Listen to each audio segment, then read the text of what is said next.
Hello guys, isang tips na naman sa ating maluwag na neckline ay ganitong tahi ang ating gagawin. Ito yung tahing mapapasikipan nyo na siya, mayroon pa siyang magandang design. Ito kagaya nung ginawa ko dito sa t-shirt na to kasi lawlaw yung neckline niya. So ganito, tinahi ko ng ganito. Ayan o, yung sa itaas baba mo na lang na ganyan. Itong ganitong klase ng stitch. Yan, tapos saka nyo na lang siya i-compress guys. Ayan o, di ba maganda? Makikita nyo yung kinalabasin nito ay maganda kasi meron na siyang design guys.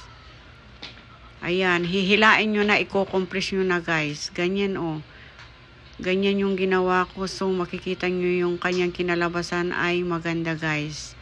Thank you guys for watching. Please like and share naman po guys para maraming makaalam dito sa aking tutorial ng pagtatahi guys. Ayan guys, oh, thank you guys for watching.